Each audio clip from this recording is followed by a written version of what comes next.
You support that? He's cost us a lot of seats. I could probably spend some time and come up with the numbers. He cost us the Senate twice. He cost us the House. But what's the difference between that and what voted for him in 2016, hoping that there was going to be a different kind of person in office.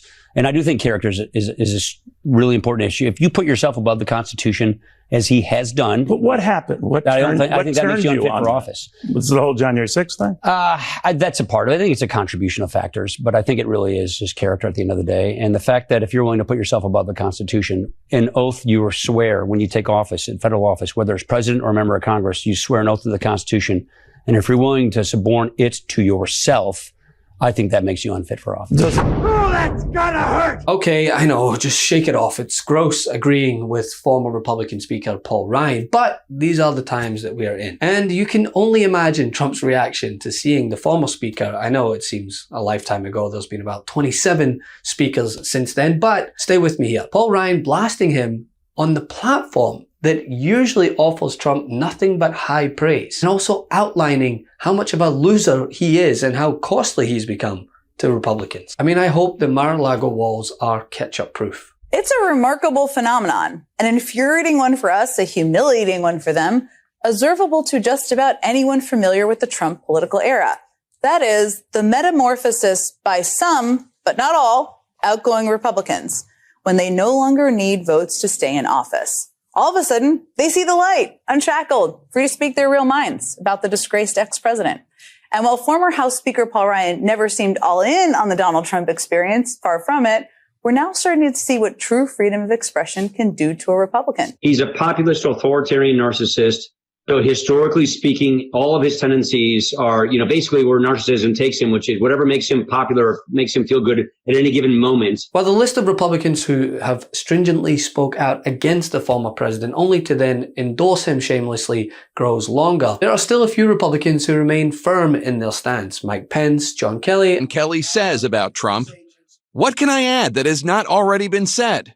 Calling President Trump, quote, "a person that has no idea what America stands for and has no idea what America is all about." And of course, here, Paul Ryan, the latter of which appeared on Fox News earlier this evening to sit down with host Neil Cavuto, one of the few hosts who dare to waver from the oath of obligation to Orange Jesus. But then we went to Nevada. All right, we're continuing monitoring the president's remarks, and I mean no offense to him, or some of you might want to continue hearing, but I did have to say that even though the former president is entitled to his opinions, he's not entitled to his own set of facts. When asked about whether he would support the convicted felon-in-chief, this was Paul Ryan's response. Now, I know a lot of these folks who also shared your same concerns about Donald Trump have sort of said, all right, we're rallying around Donald Trump. You had said, though, that would not be the case with you. You had said that he's a populist and an authoritarian narcissist, that character is too important to me, and it's a job that requires the kind of character he just doesn't have.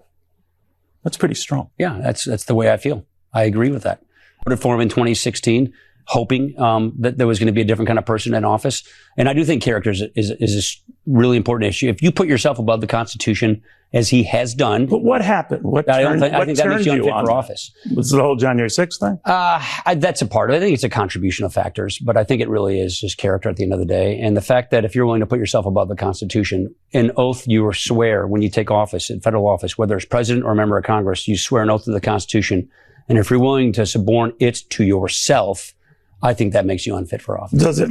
You support that? He's cost us a lot of seats. I could probably spend some time and come up with the numbers. He cost us the Senate twice. He cost us the House because he is nominating. He is pushing through the primaries people who cannot win general elections, but who pledge fealty to him. That's not a good way to build and grow a party. Ever since 2016, but what's the difference we've been losing, between that and what? Now, it's not the first time Paul Ryan has voiced publicly his disdain for Trump and claimed that character matters too much to him. Well, clearly not when he was a member of a party who refused to do anything when children were gunned down thanks to gun violence. Ryan warns Republicans they'll lose in 2024 if they nominate Donald Trump. So I don't really have a dog in the fight other than that. If we nominate Trump again, we're going to lose again. It's just that clear. We lost with him in 18, 20, and 22. We know this. He will cost us another election. It's becoming a trend as of recent. In fact, last month, Trump's ever so fragile ego was bruised so badly that he ran to Daddy to ask him to fire Paul Ryan. That's right, he asked Rupert Murdoch to remove Paul Ryan from the board of Fox Corp. Why? Because Ryan says he won't vote for Trump in November. In a post on Truth Social, Trump wrote, quote, Rupert Murdoch should fire pathetic Rhino Paul Ryan from the board of Fox. Ryan's a loser, always has been, always will be. So Paul Ryan was not a talent. He wasn't a leader. When the people in freedom and great congressmen wanted to go after the Dems for things that they did very badly, he wouldn't give subpoenas. The projection is strong with this one. And now, as I've been sure to say on numerous occasions, I'll hold off on my standing ovation for those all of a sudden brave enough to voice their dissent while saying absolutely nothing while working under him. Or in the case of Bill Barr, said enough to sell some books only to then flip-flop and be seen as the most abhorrent of hypocrites. Response to you saying you'd vote for the Republican ticket. Wow, former AG Bill Barr, who let a lot of great people down by not investigating voter fraud in our country, has just endorsed me for president despite the fact that I called him weak, slow-moving, lethargic, gutless, and lazy. Based on the fact that I greatly appreciate his wholehearted endorsement, I am removing the word lethargic from my statement. Thank you, Bill. Yeah. It's classic Trump. What's the question? What's your response?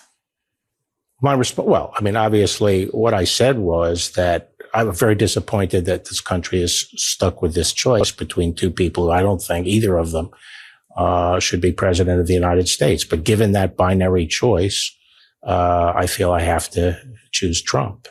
But he's mocking you. Those two things that you just noted there, you believe are worse than a president of the United States trying to subvert the will of the people by overturning the results of the election? I think a country. These very same Republicans warning of Trump's authoritarian ambition and how he is the greatest threat have also said they'd refuse to support his opponent because of policy differences, which of course draws a huge false equivalence between policy differences and, well, fascism. Tomorrow, that criminal trial, will your support for Donald Trump continue even if he's convicted in Manhattan? Yeah, this trial is not going to have major political ramifications that a lot of people, I think it may have. When it comes to these issues, people see it more as reality TV at this point. They really do. And so you think you're comfortable with the idea of supporting someone who's convicted of a federal crime as president? No, but it is likely because they're afraid of completely alienating themselves from the Republican Party, like, say, Ken Buck or Adam Kinzinger. This is the cost of entry to the Republican Party.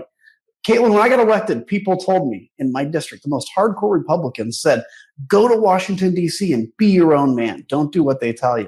It's amazing to watch that flipped to say, like, oh, you can't go to D.C. and be your own man. You have to pledge allegiance to the leader of the cult. And it's sad. It's bad for the country. It's terrible for the party. You had said previously that you thought Chris Christie was telling the truth, that you liked him and supported him. Obviously, he has dropped out and suspended his campaign yesterday. What are you going to do now? Nothing. I mean, I'm going to look. I think it's highly likely that it's going to be Biden against Trump, and in that case, there's no question who I would support. I believe in America way more than I believe in the Republican Party. I don't really believe in the Republican Party at the moment. I hope Nikki wins New Hampshire. I hope that leads to some momentum. Anything to beat Donald Trump, but I'm not going to go out and aggressively campaign for or anything like that at the moment. But you would vote for Joe Biden? Over Donald Trump in a heartbeat. I mean, to me, that's not even a question I would have to wrestle with. That wouldn't even be, to me, something that I would almost feel sick to do. Like, it is literally a decision at that moment between, do you believe in a functioning democracy or do you not? And I think that's the only thing on the ballot. I think that is the only thing. There's a guy running for president who has made it clear he doesn't care about the Constitution. He did that in action and in words. He's a victim of everything. He whines incessantly. He's always the victim of just every happening. we can't take that for another 4 years. America's exhausted. And as much as I disagree with Joe Biden on some things, like, he doesn't hate democracy, and I appreciate it. Which has me ask the question, if character is that important to you, if you really believe in preserving democracy, you have to fall on the sword and not just whip out a butter knife. You support that? He's cost us a lot of seats. I could probably spend some time and come up with the numbers. He cost us the Senate twice. He cost us the House. Let me do this. Donald Trump lost in 2017, 2018, 2019, 2020, 2021, 2022, 2023, and last night. Wow. Okay. Love this video? Make sure you stay up to date on the latest breaking news and all things Midas by signing up to the Midas Touch newsletter at MidasTouch.com/newsletter.